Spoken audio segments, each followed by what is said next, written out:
എല്ലാവർക്കും ഗണിത് 6 എന്ന യൂട്യൂബ് ചാനലിലേക്ക് ഒരിക്കൽ കൂടി സ്വാഗതം. നിങ്ങൾ ഈ ചാനൽ സബ്സ്ക്രൈബ് ചെയ്തിട്ടില്ലെങ്കിൽ ഒന്ന് സബ്സ്ക്രൈബ് ചെയ്ത് സഹായിക്കുക. നിങ്ങളുടെ സുഹൃത്തുക്കൾക്ക് മാക്സിമം ഒന്ന് ഷെയർ ചെയ്യുക. നമ്മളിന്ന് 17/5/2025 നടന്ന സിവിൽ എക്സൈസ് ഓഫീസർ എക്സാമിൻ്റെ മാത്സ് ക്വസ്റ്റ്യൻസിൻ്റെ എല്ലാത്തിൻ്റെയും ഉത്തരങ്ങളാണ് ഇവിടെ വിശകലനം ചെയ്യുന്നത്. അപ്പോൾ നിങ്ങളെല്ലാവരും ക്വസ്റ്റ്യൻ കണ്ടു കാണും. അതിൽ വലിയ ടഫായിട്ടുള്ള ക്വസ്റ്റ്യൻസ് ഒന്നും ഉണ്ടെന്ന് തോന്നില്ല. ഒരു ക്വസ്റ്റ്യൻ മാത്രമാണെന്ന് തോന്നുന്നു ഇത്തിരി കൂടെ ചെയ്യാൻ ബുദ്ധിമുട്ട് പിള്ളേർ പറഞ്ഞത്. ബാക്കിയെല്ലാം തന്നെ എളുപ്പമായിരുന്നു എന്നാണ് പറഞ്ഞത്. എങ്കിലും അതൊന്ന് വിശകലനം ചെയ്യുന്നു. മാക്സിമം ചെയ്ത് പഠിക്കുക.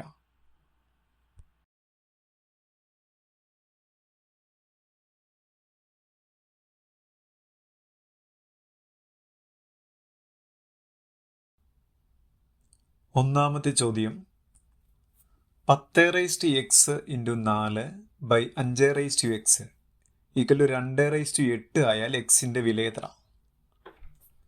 ഞാൻ അപ്പോൾ ആദ്യം അവിടെ പറഞ്ഞിരിക്കുന്ന ആ ചോദ്യം നമുക്കറിയാം. ഈ ചോദ്യം ഞാൻ ഇങ്ങോട്ട് എഴുതിയിടുകയാണ്. ഇത്രയും തന്നെ മുഴുവൻ എഴുതിയിട്ടു.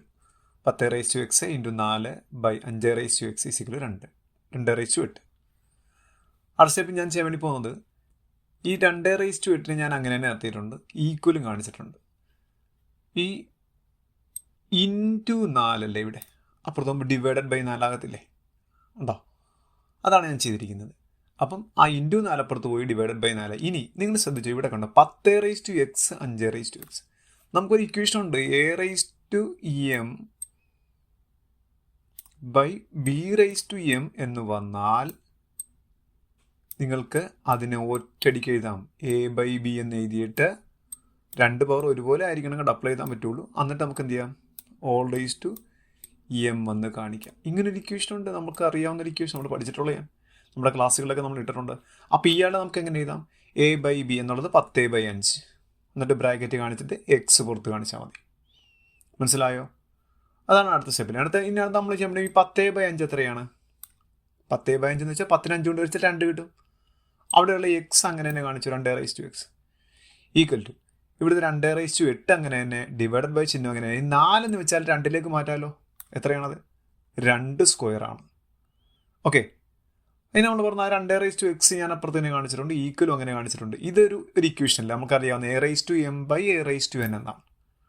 അങ്ങനെ വരുമ്പോൾ നമ്മൾ ഇതിനാണ് a എന്ന് എഴുതിയിട്ട് ആ പവറുകൾ തമ്മിൽ കുറക്കണം. എത്ര? 8 - 2a - n. അപ്പോൾ നമുക്ക് എത്ര കിട്ടും? 2/6 എന്ന് കിട്ടും. കിട്ടിയോ? 8 × 2 6 അല്ലേ? ഇനി ഇവിടെ നോക്കിക്കേ, ഇവിടെ 2/x, ഇവിടെ 2/6. 2 ബേസ് എലമെൻറ്റ് 2 തുല്യമാണ്. അപ്പം നമുക്കതങ്ങ് വെട്ടിക്കളയാം. അപ്പം നമുക്ക് എക്സ് എന്നുള്ള എത്ര കിട്ടും? 6 എന്ന് കിട്ടും. അതാണ് അടുത്ത നമ്മുടെ ആൻസർ, x = 6. നമ്മുടെ ഓപ്ഷൻ നോക്കിയാൽ ഡി ഓപ്ഷനിൽ കിടപ്പുണ്ട്, x = d = 6 എന്ന് കിടപ്പുണ്ട്. എക്സിൻ്റെ വില ഉണ്ടോ? എക്സിൻ്റെ വില 6 എന്ന് കിടപ്പുണ്ട്. അതാണ് നമ്മുടെ ആൻസർ. ഓക്കെ,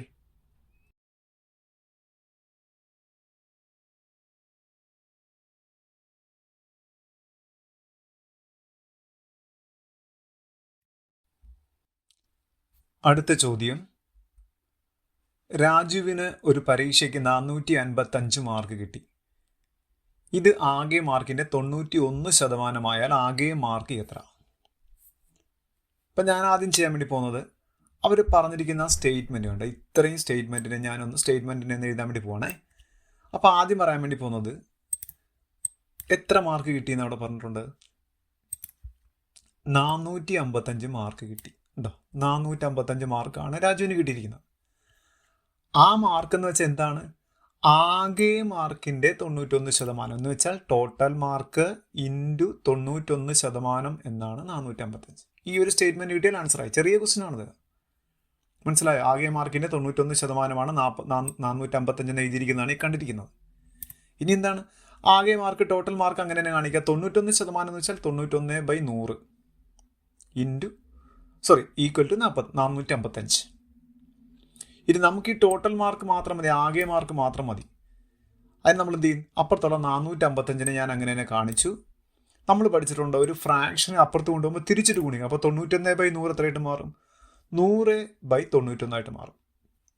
ഇനി ഒറ്റ കാര്യം മാത്രമേ ഉള്ളൂ, 91 എന്ന് പറയുന്ന ആളെ 5 കൊണ്ടൊന്ന് നിങ്ങൾ ഗുണിച്ച് നോക്കിക്കേ. 5 കൊണ്ടൊന്ന് ഗുണിച്ചാൽ നിങ്ങൾക്ക് കിട്ടുന്നത് 455 എന്നാണ്. എന്ന് വെച്ചാൽ 91 400 55 തമ്മിലും മൾട്ടിപ്പിൾസ് ആണ്. മനസ്സിലായോ? അതുകൊണ്ട് ഞാൻ വെട്ടുന്നു 91 വെട്ടുന്നു. 455 എന്ന് വെച്ചാൽ എത്രയാണ്? 91 5 തവണ ചേരുമ്പോഴാണ്. അപ്പോൾ 5 എന്ന് കൊടുക്കാം. 91 ഇൻറ്റു 5 ആണ്. അപ്പോൾ 5 എന്ന് കാണിച്ചാൽ മതി. 91 ഇൻറ്റു 5ൻ്റെ 5 91 വെട്ടിപ്പോയി. മനസ്സിലായല്ലോ? അപ്പോൾ 5ഉം ആ 100ഉം കൂടെ ഗുണിക്കുമ്പോൾ നമ്മൾ ആൻസർ റെഡി 500 എന്ന് കിട്ടും. ഇവിടുത്തെ ഈ ഗുണനം മാത്രമേ ഉള്ളൂ നമുക്കൊന്ന് പറയാൻ, വേറൊന്നുമില്ല. എന്ന് വെച്ചാൽ ഇങ്ങനെ വെട്ടിക്കളയുന്നത് 455ഉം 91 കൂടെ വെട്ടിക്കളയാൻ പറ്റിയാൽ പിന്നെ ആൻസർ പെട്ടെന്നായി. അപ്പോൾ നമ്മുടെ ഓപ്ഷൻ നോക്കിയാൽ ബി ഓപ്ഷൻ നോക്കിക്കേ, 500 എന്ന് കിടക്കുന്നത് ബി ഓപ്ഷനാണ്. ആ ബി ഓപ്ഷനാണ് നമ്മുടെ ആൻസർ. ഓക്കെ.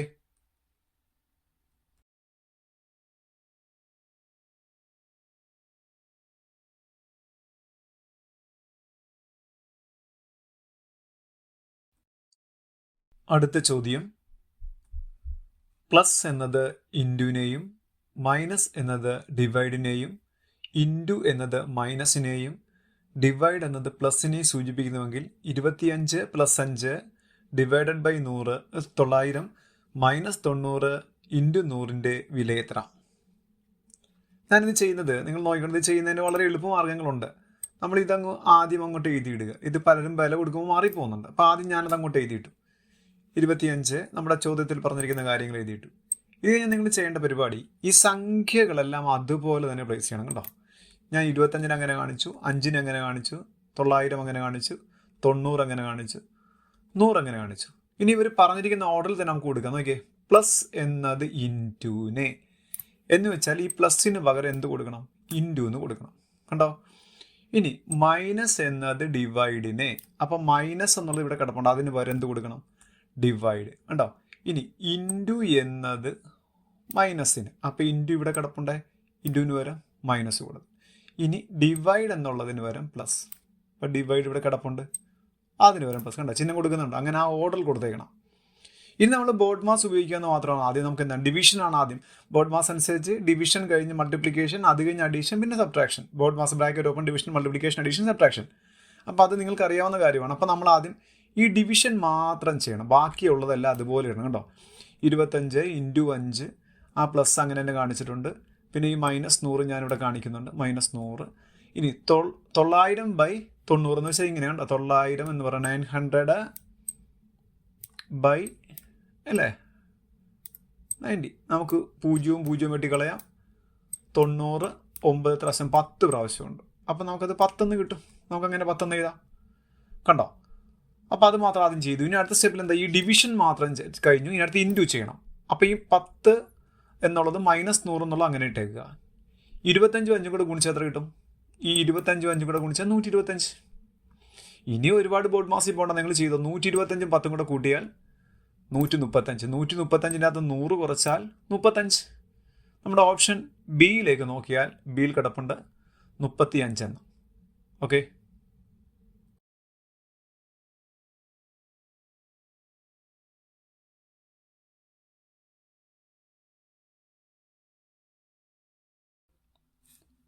അടുത്ത ചോദ്യം, ഒരു പ്രത്യേക കോഡ് ഭാഷയിൽ ക്യാറ്റ് എന്നത് 9 ഡിയർ എന്നത് 11 കോഡ് ചെയ്തിരിക്കുന്നു. എന്നാൽ ഈ കോഡ് ഭാഷയിൽ എലഫന്റ് എന്നത് എങ്ങനെ രേഖപ്പെടുത്തും? നമ്മളിപ്പം തന്നിരിക്കുന്ന കാര്യം, ക്യാറ്റ് എന്നുള്ളത് എന്താ പറഞ്ഞിരിക്കുന്നത്? ക്യാറ്റ് എന്നുള്ളതിനെ 9 എന്നാണ് രേഖപ്പെടുത്തിയിരിക്കുന്നത്. ഡിയർ എന്നുള്ളതിനെ 11 രേഖപ്പെടുത്തിയിട്ടുണ്ട് അല്ലേ? അപ്പം നമുക്ക് എങ്ങനെയാണ് എലഫൻറ്റിനെ നമുക്ക് രേഖപ്പെടുത്താൻ പറ്റും? അപ്പം നമുക്ക് വേണമെങ്കിൽ നമ്മൾ പൊതുവേ ചെയ്യുന്നത് എങ്ങനെയാണെന്ന് നമുക്കറിയാം. എന്താണ് നമ്മൾ സാധാരണ ചെയ്തുകൊണ്ടിരിക്കുന്ന കൊച്ചു കാര്യങ്ങളുണ്ട്. ക്യാറ്റിൻ്റെ ഇതൊക്കെ എണ്ണി നോക്കും അല്ലേ?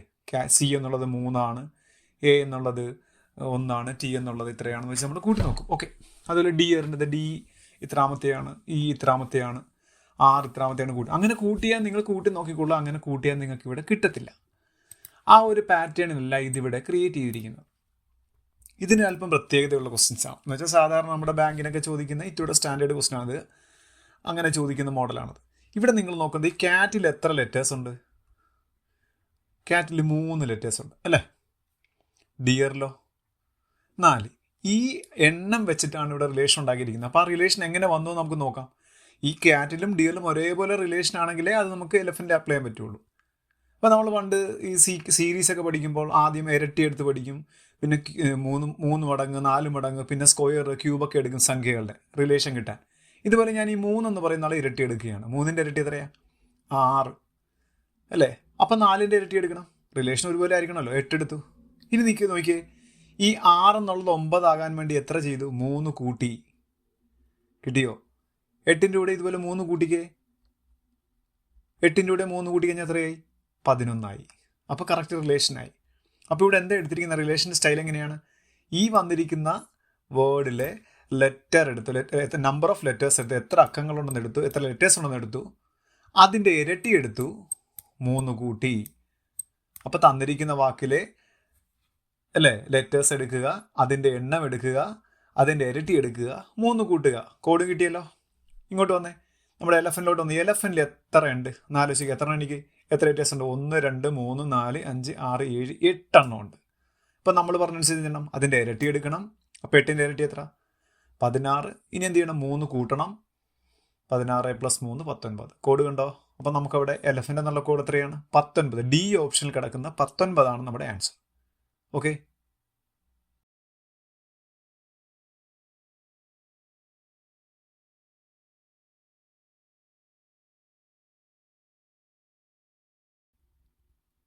അടുത്ത ചോദ്യം, 2018 ജനുവരി 1 തിങ്കൾ ആയാൽ 2022 ജനുവരി 1 ഏത് ദിവസമായിരിക്കും?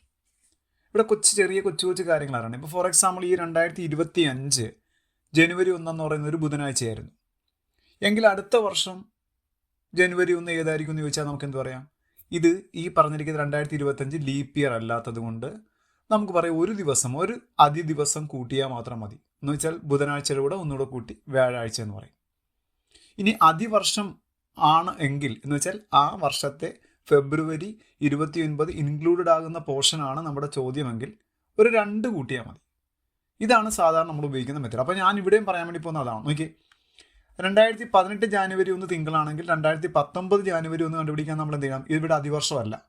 2018 ജാനുവരിയിൽ 2018 ഫെബ്രുവരി മാസമാണ് വരുന്നത്, അതിൽ അതിവർഷമല്ല. അതുകൊണ്ട് നമുക്ക് ഒരു അതിദിവസം മാത്രമേ കാണത്തുള്ളൂ. ഓഡ് ഡേയ്സ് ആയിട്ട് ഒന്നേ കാണത്തുള്ളൂ. മനസ്സിലായോ? 2019 ജാനുവരി 1 മുതൽ 2020 ജാനുവരി 1 വരെയുള്ള കണക്ക് കൂട്ടുമ്പോഴും അവിടെയും ഫെബ്രുവരി 29 വരുന്നില്ല. അവിടെയും അതിദിവസമായിട്ട് ഒന്നേ വരത്തില്ല. ഈ അതിദിവസം ഓഡ് ഡേയ്സ് വരുന്ന എങ്ങനെയെന്നറിയാലോ? നമ്മുടെ ഒരു വർഷമായ 365 ദിവസത്തിനെ നമ്മൾ എന്ത് ചെയ്യണം? 7 കൊണ്ട് ഡിവൈഡ് ചെയ്യുമ്പോൾ കിട്ടുന്ന ശിഷ്ടമാണ് ഈ ഓഡ് ഡേയ്സ് അതിദിവസം നമ്മൾ പറയുന്നത്. ഇനി അടുത്ത് നോക്കണം, 2020 ജാനുവരി 1 മുതൽ 2021 ജാനുവരി 1 വരെ. ഈ 2020 എന്ന് പറയുന്നത് നിങ്ങൾക്കറിയാം ഒരു അതിവർഷമാണ്. അപ്പം നമ്മളിവിടെ ജാനുവരി 1 സ്റ്റാർട്ട് ചെയ്തു, അടുത്ത ഫെബ്രുവരി വരുന്നുണ്ട്, അപ്പോൾ 29 ഫെബ്രുവരി എന്നുള്ളത് വരുന്നുണ്ട്. അപ്പോൾ ഈ ഒരു പോർഷൻ്റെ അകത്ത് ഫെബ്രുവരി 29 ഇൻക്ലൂഡ്. അപ്പോൾ എത്ര ദിവസം വരും? 2 അതിദിവസം അവിടെ വരും. മനസ്സിലായോ? ഇനി അടുത്ത 2021 ജാനുവരി മുതൽ നമുക്ക് ആവശ്യമുള്ള 2022 ജാനുവരി, അവിടെ അതിവർഷമൊന്നുമില്ല. ഇവിടെ 2022 എന്ന് പറയുന്ന ജാനുവരി 1 വരെ മതി. അപ്പം നമ്മളത് നോക്കുമ്പോഴത്തേക്ക് എത്രയാണ്? അവിടെയും ഒരു ദിവസം മാത്രമേ വരത്തുള്ളൂ. അപ്പോൾ ആകെ എല്ലാം കൂടെ കൂട്ടുമ്പോൾ എത്ര ദിവസം അധികമായിട്ട് വരുന്നു? 5 അധിക ദിവസങ്ങൾ, 5 ഓഡ് ഡേയ്സ് കൂടുതൽ വരുന്നുണ്ട്. ഇനി പറ, നമുക്ക് തുടങ്ങുന്ന എവിടുന്ന? തിങ്കൾ എന്ന് പറഞ്ഞ് തുടങ്ങിയിട്ടുണ്ട് അല്ലേ? തിങ്കളാഴ്ച എന്നാണ് നമുക്ക് തുടങ്ങിയിരിക്കും. തിങ്കളിൻ്റെ കൂടെ ഈ വന്നിരിക്കുന്ന 5 അതിദിവസം കൂട്ടിക്ക്. തിങ്കൾ കഴിഞ്ഞ് 5 ദിവസം കൂടെ കൂട്ടി നോക്കി. ചൊവ്വ, ബുധൻ, വ്യാഴം, വെള്ളി, ശനി. അപ്പം നമ്മുടെ ആൻസർ എത്രയാണ്? ശനി എന്നാണ് ആൻസർ. ഓപ്ഷൻ സി എന്ന് പറയുന്നതാണ് നമ്മുടെ ആൻസർ. സി, ശനിയാണ് നമ്മുടെ ആൻസർ. ഓക്കെ.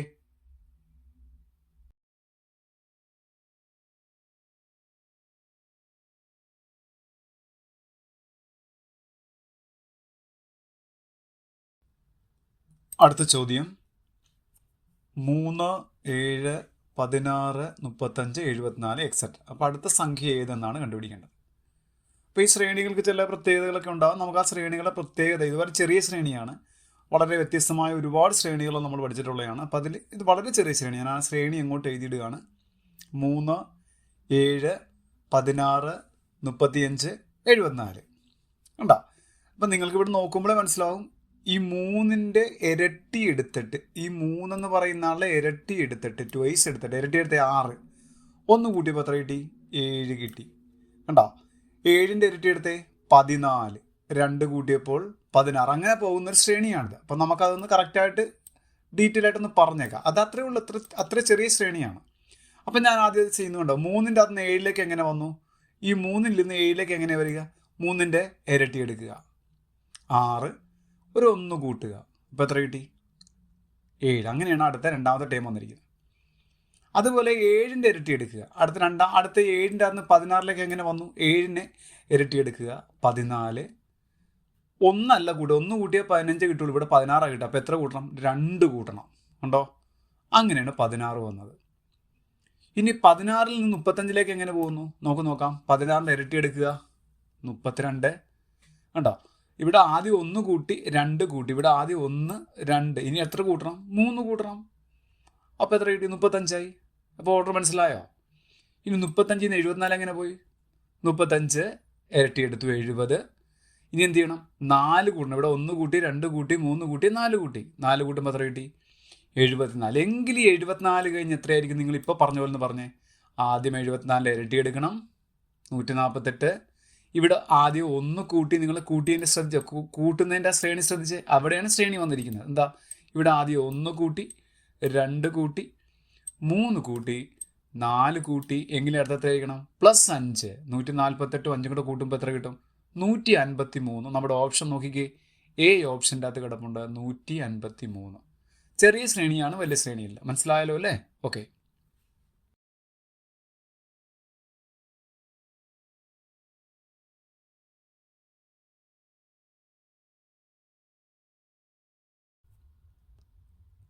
അടുത്ത ചോദ്യം 1 + 3 + 5 + എക്സെട്ര n പദങ്ങൾ ഡിവൈഡഡ് ബൈ 1 + 2 + 3 + എക്സെട്ര n പദങ്ങൾ = 12/7 ആയാൽ എന്നിൻ്റെ വില എത്ര?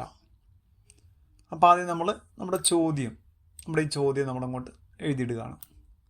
1 + 3 + 5 + etcetera n times divide by 1 + 2 + 3 etcetera n times. n times എന്ന് വെച്ചാൽ n പദങ്ങൾ നടത്താം കേട്ടോ. = 12/7. ഇനി ഇവിടെ 2 ഇക്വേഷൻ പഠിക്കാനുണ്ട്. എന്താണെന്നറിയാമോ ഇക്വേഷൻസ്? അത് ഒന്നാമത്തെ. നിങ്ങൾ ഈ മുകളിലുള്ള ഒരാളെ നോക്കിക്കേ. നിങ്ങൾ ഈ മുകളിലുള്ള ആളെ നോക്കി 1 3 5. അത് ഏത് സംഖ്യകളാണ്? 1 3 5 7 അങ്ങനെ പോകുന്ന ഏതാ? ഒറ്റ സംഖ്യ, ഓഡ് നമ്പേഴ്സ്. അപ്പോൾ അവരെന്താ പറയുന്നത്? 1 3 5 എക്സെട്ര n ടൈംസ് എന്ന് വെച്ചാൽ ആദ്യത്തെ n ഒറ്റ സംഖ്യകളുടെ തുക. ഒരു ഇക്വേഷൻ ഉണ്ട്, n² എന്നാണ് ആ ഇക്വേഷൻ. ആദ്യത്തെ n ഒറ്റ സംഖ്യകളുടെ തുക n² അറിയാൻ പാടില്ലെങ്കിൽ പഠിച്ചോളുക. കിട്ടിയോ? അപ്പോൾ ഒരു ഇക്വേഷൻ മുകളിൽ കിട്ടി അല്ലേ? ഇനി നമുക്ക് ആ ഡിവൈഡഡ് ബൈ കാണിച്ചു. ഇനി ഡിനോമിനേറ്ററിൽ കിടക്കുന്ന ഇക്വേഷൻ വളരെയധികം പരിചയമുള്ള ഇക്വേഷൻ ഏതാ? 1 2 3 എക്സെട്ര n ടൈംസ്. എന്താ 1 2 3? എണ്ണൽ സംഖ്യ അല്ലേ? അപ്പം ആദ്യത്തെ n എണ്ണൽ സംഖ്യകളുടെ തുക എന്നാണ് ഈ 1 2 3 എക്സെട്ര n ടൈംസ് എന്ന് വെച്ചാൽ പറയുക. 1 2 3 എക്സെട്ര n പദങ്ങൾ എന്ന് വെച്ചാൽ എന്താർത്ഥം? ആദ്യത്തെ n എണ്ണൽ സംഖ്യകളുടെ തുക. അറിയാലോ ഇക്വേഷൻ എന്താണ്? n × n + 1/2. അതാണ് നമുക്ക് തന്നിരിക്കുന്ന 12/7. ഇനി നിങ്ങൾ ശ്രദ്ധിച്ചു, ഇവിടെ ഒരു ഫ്രാക്ഷൻ കൊണ്ട് ഡിവൈഡ് ചെയ്യാൻ പറഞ്ഞിട്ടുണ്ടല്ലേ? ഇവിടെ നിങ്ങൾ ഒരു ഫ്രാക്ഷൻ ഉപയോഗിച്ച് ഈ വന്നിരിക്കുന്ന ഒരു ഫ്രാക്ഷൻ കൊണ്ട് n² ഡിവൈഡ് ചെയ്യണം. എളുപ്പമാർഗ്ഗം എന്താണ്? ആ n² അങ്ങനെ തന്നെ എഴുതണം. പിന്നെ എന്ത് ചെയ്യണം? ഇവിടെ വന്നിരിക്കുന്ന ഈ ഡിവൈഡിന് പകരം ഈ ഡിവൈഡ് എന്ന് എഴുതിയിരിക്കുന്ന ഈ ഡിവൈഡിന് പകരം എന്ത് കാണിക്കണം? ഇൻറ്റു എന്ന് കാണിക്കണം. എന്നിട്ട് പിന്നെ എന്ത് ചെയ്യണം? രണ്ടാമത്തെ ഫ്രാക്ഷനെ, ഈ വന്നിരിക്കുന്ന ഫ്രാക്ഷനെ റെസിപ്രോക്കൽ വിൽക്രമം വിട്ട് ഗുണിക്കണം. n × n + 1/2 എന്നുള്ളത് 2/n × n + 1 എന്നായിട്ട് മാറും. കിട്ടിയല്ലോ? ഒരു ഫ്രാക്ഷൻ കൊണ്ട് ഡിവൈഡ് ചെയ്യാൻ പറയുമ്പോൾ എന്ത് ചെയ്യണം? അതിൻ്റെ വിൽക്രമം ഇട്ട് ഗുണിക്കണം. പഠിച്ചിട്ടുള്ള കാര്യമാണേ. അതാണ് 12/7 നമുക്ക് കിട്ടുക. ഇനി ഇവിടെ വെട്ടിക്കളയുന്നത് ശ്രദ്ധിച്ചിരുന്നോണം. ഞാൻ ഈ n² n കൂടെ വെട്ടാൻ വേണ്ടി പോവാം. ഇവിടെ വന്നിരിക്കുന്ന n² ഇവിടെ വന്നിരിക്കുന്ന n കൂടെ വെട്ടാൻ വേണ്ടി പോവാം. എങ്ങനെ വെട്ടുക? ഈ n² എന്ന് വെച്ചാൽ എത്ര? 2 പ്രാവശ്യം അവിടെ n വന്നിട്ടുണ്ടല്ലേ? ഇവിടെ ഒരെണ്ണയിലേ ഉള്ളൂ. അപ്പോൾ ഒരെണ്ണം വെട്ടിക്കളയാം. ആ ഒരെണ്ണം വെട്ടുന്ന രീതി എങ്ങനെ നോക്കിക്കോണേ. അവിടെ വെട്ടുന്ന രീതി നോക്കണം. n ആദ്യം വെട്ടിക്കളയും. മുകളിൽ n² പകരം ആ സ്ക്വയർ വെട്ടിക്കളഞ്ഞാൽ മതി. കാര്യം ഒരു n മിച്ചം ഉണ്ടല്ലോ അവിടെ. ആ ഒരു n മിച്ചം കിടപ്പുണ്ട്. കണ്ടോ? അങ്ങനെയാണ് വെട്ടുന്നത്. ഇനി ഇവിടെ നമുക്ക് ഈ 2നെയും 12 കൂടെ വെട്ടാം. ഈ 2ഉം 12 കൂടെ. അതെങ്ങനെയാണെന്ന് അറിയാമോ? ഇവിടെ × 2 കിടക്കുന്നത്. ഈ × 2 അപ്പുറത്ത് ചെല്ലുമ്പോൾ ഡിവൈഡഡ് ബൈ 2 ആകും. അത്രേ ഉള്ളൂ. അപ്പം നമുക്ക് അവിടെ ഇട്ട് തന്നെ വെട്ടാം. കുഴപ്പമൊന്നുമില്ല, തെറ്റൊന്നും ഇല്ലാത്ത മാത്സ് ആണേ. ഒന്ന് വെട്ടിക്ക്. 2ൽ 2 ഒരു തവണ. ഒന്നെന്നത് കാണിക്കണ്ട. 12ൽ എത്ര പ്രാവശ്യം ഉണ്ട്? 2 6 തവണ. കണ്ടോ? ഇനിയിപ്പോൾ നമുക്ക് മിച്ചമുള്ളെല്ലാം കൂടെ അടുപ്പിച്ച് എഴുതണം. ഇവിടെ മിച്ചം എത്ര ഉണ്ട്? n. ആ n മുകളിൽ വരണം. കാര്യം ഇവിടെ മുകളിൽ ഒന്നുമില്ല. അപ്പോൾ ആ n മുകളിൽ കാണണം. n കാണിച്ചു. ഡിവൈഡഡ് ബൈ താഴെ ഇവിടെ എന്തുണ്ട്? n + 1 ഉണ്ട്. ഈക്വൽ ഇവിടെ മിച്ചം എത്രയുണ്ട് 6/7 എന്ന് മിച്ചമുണ്ട്. മനസ്സിലായോ? ഇനി നമുക്ക് ക്രോസ് മൾട്ടിപ്ലൈ ചെയ്യാം. എങ്ങനെ ക്രോസ് മൾട്ടിപ്ലൈ ചെയ്യുക? എന്നും 7ഉം കൂടെ വിൻഡ് ചെയ്യുക. കണ്ടോ ക്രോസ് മൾട്ടിപ്ലൈ ചെയ്യുന്നുണ്ടോ? അപ്പോൾ 7n എന്ന് വരും. ആ ഈക്വൽ അങ്ങനെ ഇടുക. 6ഉം n+1 കൂടി ഇൻറ്റു ചെയ്യുക. 6 × n+1 ബ്രാക്കറ്റിൽ കാണിക്കുക. നിർബന്ധമായിട്ടും ബ്രാക്കറ്റിൽ കാണിക്കുക. ഒന്നിൽ കൂടുതൽ ഫംഗ്ഷനുകളെ ഇൻറ്റു ചെയ്യാൻ പറയുന്ന സമയത്ത് ബ്രാക്കറ്റ് ഫംഗ്ഷൻ കാണിച്ചിരിക്കുക. കിട്ടിയല്ലോ? ക്രോസ് മൾട്ടിപ്ലൈ ചെയ്ത് മനസ്സിലായോ? ഇനി 7n അങ്ങനെ തന്നെ ഈക്വൽ ടു ഇവിടെ നമ്മൾ 6 കൊണ്ട് ഇൻറ്റു ചെയ്യുമ്പോൾ ശ്രദ്ധിക്കേണ്ട കാര്യം 6 × n 6n. ഈ 6 കൊണ്ട് തന്നെ ഈ +1നെ ഇൻറ്റു ചെയ്യണം. അപ്പോൾ +6. അല്ലാതെ 6നെ n മാത്രം കൊണ്ട് ചെയ്യാനല്ല, 2നെ ഇൻറ്റു ചെയ്യണം. ഇനി നമുക്ക് n അല്ല ഒരു സ്ഥലത്ത് കൊണ്ടുവരാം. ഇവിടെയുള്ള n നമുക്ക് അപ്പുറത്ത് പോകണം. അപ്പം 7n അവിടെ കാണിക്കുക. ഇവിടെയുള്ള +6n ആണിത് അല്ലേ? ആ +6n എന്ത് ചെയ്യണം? ഈ +6n അങ്ങോട്ട് വരുമ്പോൾ എന്തായിട്ട് മാറും? മൈനസ് ആയിട്ട് മാറും. ഇത് പ്ലസ് ആണ്, ഇതിൻ്റെ ചിഹ്നം ഇപ്പുറത്താണ് കാണിക്കുന്നത്. ഇവിടെ ചിഹ്നം പ്ലസ് ആണ് കേട്ടോ. പ്ലസ് അപ്പുറത്ത് വരുമ്പോൾ -6n ആവും. അപ്പുറത്ത് ഇനി ആര് മാത്രമേ ഉള്ളൂ? 6 മാത്രമേ ഉള്ളൂ. +6 എന്നുള്ള 6 എന്ന് കാണിച്ചാൽ മതി. ഇനി 7n നിന്ന് 6n കുറച്ചാൽ 1n അഥവാ n എന്നാണ് കിട്ടുക. ഈക്വൽ ടു എത്ര? 6. അപ്പോൾ എന്നിൻ്റെ വില കിട്ടി. എന്നിൻ്റെ വില എത്ര എന്നല്ലേ ചോദ്യം? എന്നിൻ്റെ വില 6. നമ്മുടെ ഓപ്ഷൻ നോക്കിയാൽ ബി ഓപ്ഷൻ n B 6 എന്ന് കിടപ്പുണ്ടല്ലേ. എന്നിൻ്റെ വില 6 എന്നുള്ളത് അതാണ്. കിട്ടിയോ? ഓക്കെ.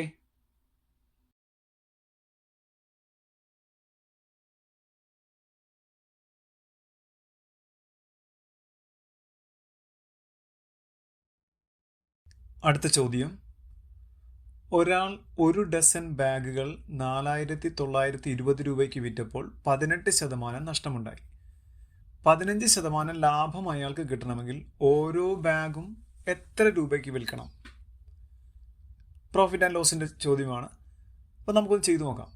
അപ്പോൾ ഇത് ചെയ്യുമ്പോൾ നിങ്ങളൊരു കട നടത്തുന്നതായിട്ട് ആലോചിച്ചാൽ ഇക്വേഷനൊക്കെ കുറച്ച് ഒഴിവായി കിട്ടും. അതിനാണ് ആലോചിക്കുക. അല്ലെങ്കിൽ ഇക്വേഷൻ ഉപയോഗിക്കുക. ഞാൻ ഇക്വേഷൻ പറയുന്നുണ്ട്, എങ്കിലും നിങ്ങൾ നോക്കുക. ഇവിടെ ആദ്യം പറഞ്ഞിരിക്കുന്നത് 1 ഡസൻ ബാഗാണ്. 12 ബാഗ് അല്ലേ? 1 ഡസൻ എന്ന് പറഞ്ഞാൽ 12 ബാഗ്. 12 ബാഗിനാണ് എത്ര? 4,920 രൂപ കൊടുത്തിരിക്കുന്നത്. ഇനി നമുക്കിവിടെ ഓരോ ബാഗും എത്ര രൂപയ്ക്ക് വിൽക്കണമെന്നുള്ളതുകൊണ്ട് നമ്മൾ ഇനി ഒരു ബാഗിലേക്ക് പോകണം. മനസ്സിലായോ? അപ്പോൾ 12 ബാഗിന് 4,920 രൂപയാണെങ്കിൽ ഒരു ബാഗിൻ്റെ വില എത്രയായിരിക്കും? 4,920 ഈ 12 കൊണ്ട് എത്ര ബാഗിനാണോ നമ്മൾ ആകെ എടുത്ത് അതുകൊണ്ട് ഡിവൈഡ് ചെയ്യുന്നത്. 12 കൊണ്ട് ഡിവൈഡ് ചെയ്യുക. നിങ്ങൾക്ക് ഡിവൈഡ് ചെയ്യാൻ അറിയാമെന്ന് എനിക്ക് തോന്നുന്നു. ഞാൻ എൻ്റെ ഈ ചാനലിൽ ഡിവിഷൻ നിങ്ങൾക്ക് വേണ്ടി PSCക്കാർക്ക് വേണ്ടിയാണ് കൂടുതലും ഡിവിഷൻ എങ്ങനെ ചെയ്യണമെന്നുള്ളതിനെക്കുറിച്ച് കൃത്യമായിട്ടൊരു വീഡിയോ ഇട്ടിട്ടുണ്ട്. അതിൻ്റെ സെക്കൻഡ് വീഡിയോ കൂടി ഇപ്പോൾ അപ്ലോഡ് ചെയ്യാൻ വേണ്ടി പോവുകയാണ്. അത് നിങ്ങൾ നോക്കിക്കഴിഞ്ഞാൽ നിങ്ങൾക്ക് ഏത് തരത്തിലുള്ള ഡിവിഷൻ വേണമെങ്കിലും ഇങ്ങനെ വെട്ടി ചെയ്യാം. ഞാൻ വെട്ടിയാണ് ചെയ്യുന്നത്. ഞങ്ങളുടെ 12ൻ്റെ ടേബിൾ തന്നെ പറയാം. 12 49 എത്ര പ്രാവശ്യമുണ്ട്? 12 4 തവണ. 12 4 48 എന്നാണ്. അവിടെ 49 ഉണ്ട് അല്ലേ? പട്ടിക ചൊല്ലിയപ്പം 48 വന്നല്ലോ. ഒരു 1 മിച്ചമില്ലേ? ആ 1 നമ്മൾ അവിടെ കാണിക്കണം. കണ്ടോ? കാണിച്ചത് ഞാൻ. ആ 1ഉം 2ഉം കൂടെ 12 എടുക്കണം. 12ൽ 12 എത്ര പ്രാവശ്യമുണ്ട്? ഒരു തവണയുണ്ട്. മിച്ചമുള്ള ആ 0 അങ്ങ് വെറുതെ ഇട്ട് കൊടുത്താൽ മതി. അപ്പോൾ 410 കിട്ടി. അപ്പോൾ ഒരു ബാഗിന് എത്ര കിട്ടി? 410 രൂപ. ഇപ്പം നിങ്ങളൊരു കട നടത്തുകയാണ്. നിങ്ങൾ എവിടെ നിന്നോ പോയി ബാഗ് വാങ്ങിച്ചുകൊണ്ട് വന്നു. ആ വില നിങ്ങൾക്കറിയില്ല. അതിൻ്റെ പേരാണ് വാങ്ങിയ വില, CP. അപ്പം നിങ്ങൾ എത്ര രൂപയ്ക്ക് വാങ്ങിച്ചറിയില്ല.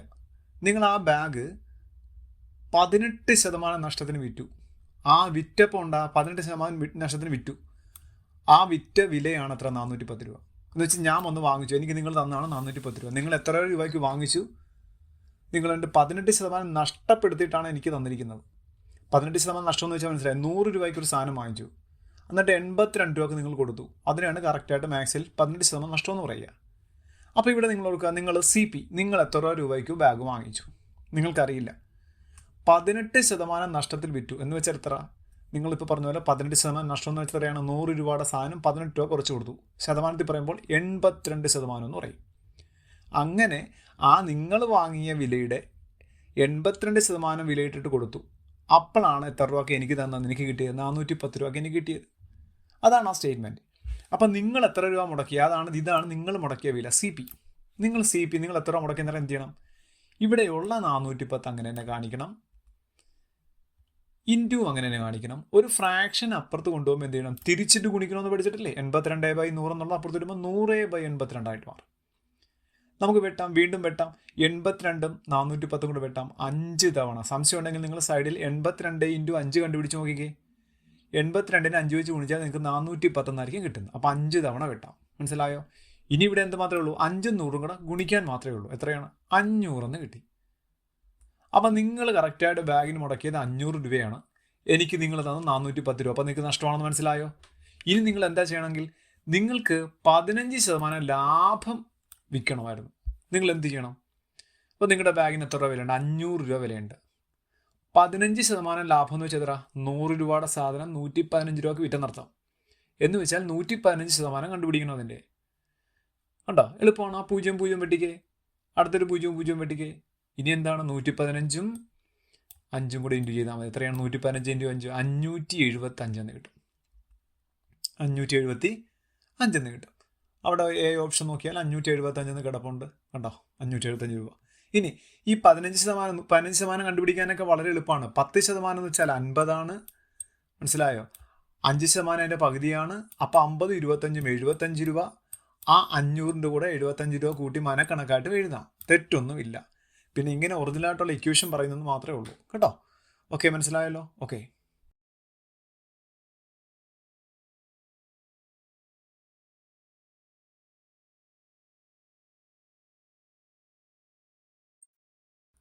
അടുത്ത ചോദ്യം, സാമാന്തരികം ABCDയിൽ AB AD എന്നീ വശങ്ങളിലേക്കുള്ള ലംബങ്ങൾ യഥാക്രമം 5 സെൻറ്റിമീറ്റർ 20 സെൻറ്റിമീറ്റർ ആണ്.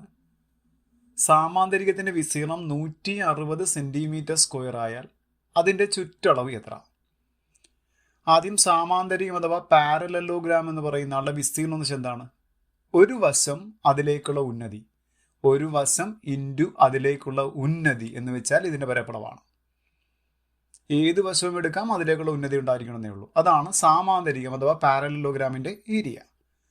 ഇപ്പോൾ ഇവിടെ 2 തരത്തിൽ ഏരിയ തന്നിട്ടുണ്ട്. നമുക്ക് 2 തരത്തിൽ ഏരിയ വെച്ചിട്ട് വശങ്ങൾ കണ്ടുപിടിക്കാനുണ്ട്. അപ്പോൾ ആദ്യത്തെ ഒരു പടം ഞാൻ വരക്കുന്നു. ഒരു സാമാന്തരികം ഞാൻ വരച്ചിട്ടു, ABCD പേര് കൊടുത്തു. ഇവിടെ നിങ്ങൾ ശ്രദ്ധിച്ചു, AB എന്ന് പറയുന്നൊരു വശമാണ് കൺസിഡർ ചെയ്യുന്നത്. അപ്പോൾ ഞാനിവിടെ AB എന്ന് പറയുന്ന വശത്തെ കൺസിഡർ ചെയ്തു. അതിലേക്കുള്ള ഉന്നതി 5 എന്ന് തന്നിട്ടുണ്ട്. കണ്ടോ? അപ്പോൾ അതിലേക്കുള്ള ഉന്നതി ഞാൻ എഴുതി വെച്ചിട്ടുണ്ട്. ഇനി എന്താണ് നിങ്ങൾ ശ്രദ്ധിക്കേണ്ടത്? വിസ്തീർണം 160 ആണ്. അപ്പം ഞാൻ എഴുതി വിസ്തീർണം 160 സെൻറ്റിമീറ്റർ സ്ക്വയർ. ഇനി ഇപ്പം നമ്മൾ പറഞ്ഞോളൂ എങ്ങനെയാണ് സാമാന്തരികത്തിൻ്റെ വിസ്തീർണം പറഞ്ഞിരിക്കുന്നത്? ഒരു വശം അതിലേക്കുള്ള ഉന്നതി എന്ന് വെച്ചാൽ AB ഇൻറ്റു ഉന്നതി എന്ന് വെച്ചാൽ 5 അല്ലേ? 5 അതാണ് എത്ര? 160. മനസ്സിലായോ? ഒരു വശം അതിലേക്കുള്ള ഉന്നതി എന്ന് വെച്ചാൽ വിസ്തീർണമാണ്. അതാണ് 160. അപ്പോൾ AB എത്ര? 160 അപ്പുറത്ത് തന്നെ ഉണ്ട്. ഈ ഇൻറ്റു 5നെ അപ്പുറത്തേക്ക് കൊണ്ടുപോയാൽ ബൈ 5 ആയിട്ട് മാറും. 160നെ 5 കൊണ്ട് നിങ്ങൾ ഡിവൈഡ് ചെയ്ത് നോക്കുക, 32 കിട്ടും. ഓക്കെ, വീണ്ടും ഒന്നുകൂടെ നമുക്ക് പടം വരയ്ക്കണം. കാര്യം എന്താ? ഇനി ഒരു ആളെ കൂടെ ABCD പടം പേരൊക്കെ അതുപോലെ തന്നെ കൊടുക്കുകയാണ്. സാമാന്തരികം വരച്ചിട്ടുണ്ട്. കാര്യം എന്താ? ഇനി രണ്ടാമതെന്താ? AD എന്ന് പറയുന്ന ഒരു വശം കൊണ്ടല്ലേ? AD ഈ വശം. അപ്പോൾ ഈ ADയിലേക്കുള്ള ഉന്നതി 20 എന്ന് പറഞ്ഞിട്ടുണ്ട്. കണ്ടോ? ADയിലേക്കുള്ള ലംബം 20 അപ്പോൾ വീണ്ടും നമുക്ക് പറയാം ഏരിയ 160 അല്ലേ? അപ്പോഴും ഏരിയ കണ്ടുപിടിക്കുക എങ്ങനെ? AD എന്ന് പറയുന്ന വശവും അതിൻ്റെ ഉന്നതിയായി 20 കൂടെ ഗുണിക്കുമ്പോൾ എത്ര തന്നെ കിട്ടണം? 160 കിട്ടണം. അപ്പോൾ നമുക്ക് പറയാം AD ഇൻറ്റു 20 ഈക്വൽ ടു 160. അതും വിസ്തീർണം തന്നെയാണ്. ഒരു വശം അതിലേക്കുള്ള ഉന്നതി, അപ്പോൾ തമ്മിൽ ഇൻറ്റു ചെയ്താൽ വിസ്തീർണമാണ്. അപ്പോൾ നമുക്ക് ഇവിടുന്ന് AD കണ്ടുപിടിക്കാമല്ലോ. AD കണ്ടുപിടിക്കാൻ ഇൻറ്റു 20 അപ്പുറത്ത് പോയാൽ പോരെ? അപ്പോൾ 160 അപ്പുറത്തുണ്ട് ബൈ 20. 160 20 വെട്ടാൻ എളുപ്പമാണ്. 8 എന്ന് കിട്ടും അല്ലേ? 0 0 വെട്ടി 16ൻ്റെ പകുതി 8. അത്രയും കിട്ടി നമുക്ക്. ഇനി വീണ്ടും ഞാനൊന്നുകൂടെ നമ്മുടെ സാമാന്തരികം വരച്ചിടുകയാണ്. കാര്യം എന്താ? ABCD പേരും കൊടുത്തു. കാര്യം എന്താ? സാമാന്തരികത്തിൻ്റെ പ്രത്യേകത എന്താണ്? എതിർവശങ്ങൾ തുല്യമാണ്, സമാന്തരമാണ്. ഇതാണ് സാമാന്തരികം. എതിർവശങ്ങൾ തുല്യമാണ്, സമാന്തരമാണ് എന്ന് വെച്ചാൽ എന്താണ്? ഇവിടെ AB എത്രയാണോ അത്ര തന്നെയായിരിക്കും CDയും, AD എത്രയാണോ അത് തന്നെയായിരിക്കും BCയും. മനസ്സിലായോ? അപ്പോൾ AB ഇവിടെ 32 കിട്ടിയിട്ടുണ്ടല്ലോ. അപ്പം ഞാൻ പറയുന്നു AB 32 ആണ്. അപ്പം നമ്മുടെ CD എത്ര തന്നെയായിരിക്കും? 32 ആയിരിക്കും. AD എന്നുള്ളത് 8 എന്ന് കിട്ടിയിട്ടുണ്ടല്ലേ? അപ്പം BCയും എത്ര തന്നെയായിരിക്കും? 8 തന്നെയായിരിക്കും. ഇനി നമുക്കറിയാലോ എന്താണ് ചുറ്റളവെന്ന് വെച്ചാൽ? ചുറ്റളവെന്ന് വെച്ചാൽ ചുറ്റുമുള്ള അളവുകൾ കൂട്ടുന്നതാണ് ചുറ്റളവ്. അപ്പോൾ ചുറ്റുമുള്ള അളവാരൊക്കെയാണ്? ഈ 32ഉം ഈ 8ഉം പിന്നെ 32 8 ഇതെല്ലാം കൂടെ കൂട്ടുന്നതാണ് ചുറ്റളവ്. അപ്പോൾ കാര്യം നമുക്ക് ചുറ്റളവ് എത്ര എന്നല്ലേ ചോദ്യത്തിൽ പറഞ്ഞിരിക്കുന്നത്. അപ്പം നോക്കിയോ 32 + 8 + 32 + 8 32 തൊട്ട് 40 32 തൊട്ട് 40 40 40 80 എന്ന് നമ്മുടെ ആൻസർ. ഓപ്ഷൻ നോക്കിയാൽ സി ഓപ്ഷനിൽ കിടപ്പുണ്ട് 80. കണ്ടോ? മനസ്സിലായോ? ഓക്കെ.